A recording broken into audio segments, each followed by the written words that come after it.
మూడోసారి కర్ణాటక ముఖ్యమంత్రి పదవి చేపట్టిన యడ్యూరప్ప ముచ్చట 3 నెలలకే ముగిసింది. సుప్రీంకోర్టు ఆదేశాలతో ఇవాళ చేపట్టిన బల నిరూపణలో యడ్యూరప్ప సర్కార్ ఓటమి పాలైంది. ఈ నెల 17న సీఎం పదవి చేపట్టిన యడ్యూరప్ప విశ్వాస పరీక్షలో గెలిచేందుకు చేసిన ఏ ప్రయత్నాలు ఫలించలేదు. చివరకు శాసనసభలో బలాన్ని నిరూపించుకోలేకపోవడంతో యడ్యూరప్ప విధి లేక పదవికి రాజీనామా చేశారు.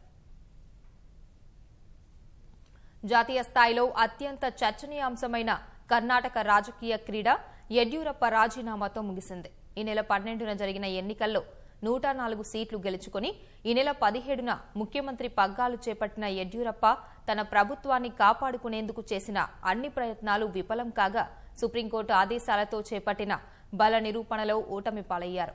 ఈ ఉదయం 11 గంటలకు కర్ణాటక శాసనసభలో ప్రొటెం స్పీకర్ కేజీ బోపయ్య అందరు సభ్యులతో ప్రమాణం చేయించారు. మొదట సీఎం హోదాలో యడ్యూరప్ప ప్రమాణం చేయగా తర్వాత మాజీ ముఖ్యమంత్రులు సిద్దరామయ్య, కుమారస్వామి ప్రమాణం చేశారు. అనంతరం అధికార ప్రతిపక్షాలకు చెందిన సభ్యులతో ప్రొటెం స్పీకర్ ప్రమాణం చేయించారు. ఈ ప్రక్రియ కొనసాగుతుండగానే 1:45 సమయంలో భోజన విరామం కోసం స్పీకర్ సభను వాయిదా వేశారు. మళ్లీ సభ ప్రారంభమైన తర్వాత అన్ని పార్టీలకు చెందిన సభ్యులు ప్రమాణ ప్రక్రియ పూర్తి కాగానే ముఖ్యమంత్రి హోదాలో యడ్యూరప్ప విశ్వాస తీర్మానాన్ని ప్రవేశపెట్టారు. అనంతరం శాసనసభను ఉద్దేశించి ఉద్వేగపూరితంగా ప్రసంగించిన యడ్యూరప్ప ఈ నెల 12న జరిగిన ఎన్నికల్లో భారతీయ జనతా పార్టీకి 104 సీట్లు వచ్చాయని గుర్తు చేశారు. గత ప్రభుత్వ వైఫల్యాల వల్లే ఇది సాధ్యమైందని చెప్పిన యడ్యూరప్ప 78 చోట్ల గెలిచిన కాంగ్రెస్, 37 సీట్లు సాధించిన జేడీఎస్ ఎన్నికల్లో ఓడిపోయాయని చెప్పారు. అతిపెద్ద పార్టీగా అవతరించిన భాజపాను గవర్నర్ ప్రభుత్వ ఏర్పాటుకు ఆహ్వానించారని చెప్పిన యడ్యూరప్ప కర్ణాటకలో పేదరికాన్ని పారదోలాలనే లక్ష్యంతో ఉన్నట్లు చెప్పారు. ಪ್ರಧಾನಿ ನರೇಂದ್ರ ಮೋದಿಯವರ 4 ವರ್ಷದ ಜಗತ್ತು ಅಚ್ಚರಿ ಪಡುವಂತಹ ಒಂದು ಆಡಳಿತ, ನಮ್ಮ 5 ವರ್ಷ ಹಿಂದಿನ ಆಡಳಿತ, ಈ ಸರ್ಕಾರದ ವೈಫಲ್ಯತೆ ವಿರುದ್ಧ, ಹಿಂದಿನ ಸರ್ಕಾರದ ವೈಫಲ್ಯತೆ ವಿರುದ್ಧ ನಮಗೆ 104 ವಿಧಾನಸಭಾ ಕ್ಷೇತ್ರಗಳನ್ನು ಗೆಲ್ಲಿಸಿ ಆಶೀರ್ವಾದವನ್ನು ಮಾಡಿದರು. ತಮಗೆಲ್ಲ ಗೊತ್ತಿದೆ, ನಾವು ಕೇವಲ 40 ಜನ ಶಾಸಕರಿದ್ದ 104 ಶಾಸಕರಾದ. ಆದರೆ ರಾಜ್ಯದ ಜನ ಕಾಂಗ್ರೆಸ್ ಅನ್ನ, ಜೆಡಿಎಸ್ ಅನ್ನ ಅವರೆಷ್ಟು ಶಾಸಕರು ಗೆದ್ದಿದ್ರು ಅದಕ್ಕಿಂತ ಕಡಿಮೆ ಶಾಸಕರನ್ನು ಆಯ್ಕೆ ಮಾಡೋದ್ರ ಮೂಲಕ ಜನ ತಿರಸ್ಕಾರ ಮಾಡಿದಂಥದ್ದು ಇಡೀ ರಾಜ್ಯದ ಜನತೆಗೆ ಗೊತ್ತಿರುವಂತಹ ವಿಷಯ. ಜನಾದೇಶ ಕಾಂಗ್ರೆಸ್ ಪಕ್ಷಕ್ಕೆ ಸಿಗಲಿಲ್ಲ, ಜೆಡಿಎಸ್ ಸಿಗಲಿಲ್ಲ. ಪರಸ್ಪರ ಆರೋಪ ಪ್ರತ್ಯಾರೋಪ, ನಿಮ್ಮ ಅಪ್ರಾಣೆ ನೀನು ಮುಖ್ಯಮಂತ್ರಿ ಆಗಲ್ಲ, ನಿನ್ನ ಅಪ್ರಾಣೆ ನೀನು ಮುಖ್ಯಮಂತ್ರಿ ಆಗಲ್ಲ, ಪದೇ ಪದೇ ಈ ಮಾತುಗಳು ಜನರ ಕಿವಿಗೆ ಬಿದ್ದು ನಾವೇನು ಪ್ರಜಾತಂತ್ರ ವ್ಯವಸ್ಥೆಯಲ್ಲಿ ಇದ್ದೇವೋ ಎಲ್ಲಿದ್ದೇವೋ ಅಂತೇಳಿ ಜನ ನೊಂದ್ಕೊಳ್ಳೋ ರೀತಿಯ ನಡವಳಿಕೆಗಳು ನಡೆದಂತಹದ್ದು ಎಲೆಕ್ಟ್ರಾನಿಕ್ ಮೀಡಿಯಾ, ಪ್ರಿಂಟ್ ಮೀಡಿಯಾದಲ್ಲಿ ಏನೆಲ್ಲ ಬಹಿರಂಗವಾಗಿದೆ ಅನ್ನೋದನ್ನು ನಾನು ಹೇಳುವಂತ ಅಗತ್ಯ ಇಲ್ಲ. ಎರಡೂ ಪಕ್ಷಗಳು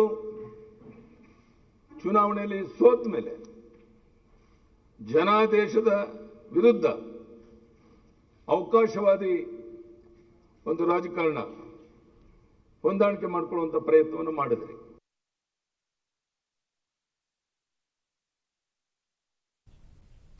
కర్ణాటక రైతులు తీవ్ర ఇబ్బందుల్లో ఉన్నారన్న యడ్యూరప్ప అధికారంలో ఉంటే అల్మట్టి ఎత్తును పెంచి మరింత మందికి సాగునీరు అందించాలని భావించినట్టు తెలిపారు. ఇక ముందు కూడా కర్ణాటకలో రైతుల అభ్యున్నతికే తన జీవితం అంకితం చేస్తున్నట్టు చెప్పిన యడ్యూరప్ప ఒకంత ఉద్వేగంతో తాను పదవికి రాజీనామా చేస్తున్నట్లు ప్రకటించారు.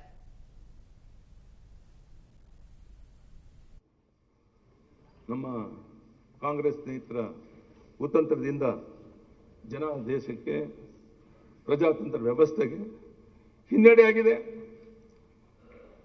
ಈ ಹಿನ್ನೆಲೆಯಲ್ಲಿ ಈ ವಿಶ್ವಾಸ ಮತದ ಪ್ರಸ್ತಾಪವನ್ನು ಮುಂದುವರಿಸಿದ್ದೇನೆ. ಮುಖ್ಯಮಂತ್ರಿ ಸ್ಥಾನಕ್ಕೆ ರಾಜೀನಾಮೆ ಕೊಡ್ತಾ ಇದ್ದೇನೆ. ಈ ಪ್ರಜಾತಂತ್ರ ವಿರೋಧಿ ರಾಜಕಾರಣದ ವಿರುದ್ಧ ಜನಾರ್ದನ ಮುಂದೆ ಹೋಗಿ ಮತ್ತೆ ನ್ಯಾಯ ಕೇಳೋನಿದ್ದಾನೆ. ಇಲ್ಲಿಂದ ನೇರವಾಗಿ ರಾಜ್ಯಪಾಲರು ಹೋಗಿ ಮುಖ್ಯಮಂತ್ರಿ ಸ್ಥಾನಕ್ಕೆ ರಾಜೀನಾಮೆ ಸಲ್ಲಿಸ್ತಾ ಇದ್ದೇನೆ. ನನಗೆ ಅವಕಾಶ ಮಾಡಿಕೊಟ್ಟಂತ ಗೌರವಾನ್ವಿತ ಸಭಾಧ್ಯಕ್ಷರಿಗೆ, ಈ ಅವಕಾಶವನ್ನು ಕಲ್ಪಿಸಿಕೊಟ್ಟಂತ ಗೌರವಾನ್ವಿತ ನನ್ನೆಲ್ಲ ಸದಸ್ಯರಿಗೆ, ಈ ನಾಡಿನ 6.5 ಕೋಟಿ ಜನರಿಗೆ ನಿಮ್ಮ ನಂಬಿಕೆ ವಿಶ್ವಾಸಕ್ಕೆ ಧಕ್ಕೆ ಬೇರದ ರೀತಿಯಲ್ಲಿ ನಡೀತಾನೆ. ಬದುಕಿನ ಕೊನೆ ಉಸಿರೋವರೆಗೂ ನಿಮ್ಮ ಸೇವೆಯನ್ನು ಮಾಡ್ತೇನೆ. ಇನ್ನು ನನ್ನ ಕೈಕಾಲು ಗಟ್ಟಿ ಇದೆ.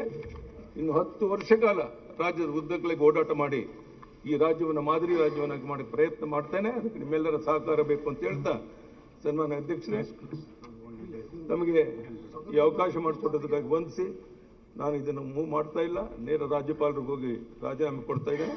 ನಮಸ್ಕಾರ, ಧನ್ಯವಾದ. ಈಗ ಸದನವನ್ನು ಅನಿರ್ದಿಷ್ಟ ಕಾಲ ಮುಂದೂಡಲಾಗಿದೆ.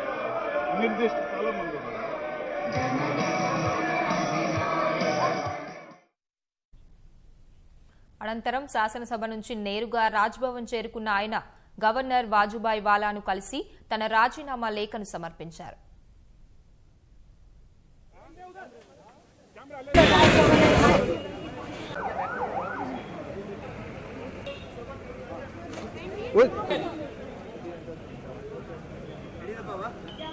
ಸನ್ಮಾನ್ಯ ಅಧ್ಯಕ್ಷರೇ, ತಮಗೆ ನಮಸ್ಕಾರ, ಧನ್ಯವಾದ.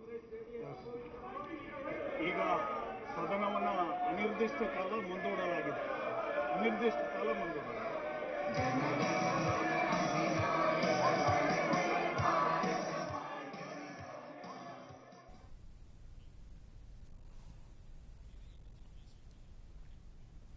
ఈ పరిణామంతో ముఖ్యమంత్రిగా యడ్యూరప్ప పదవీకాలం 3 రోజులకే ముగిసినట్లయింది.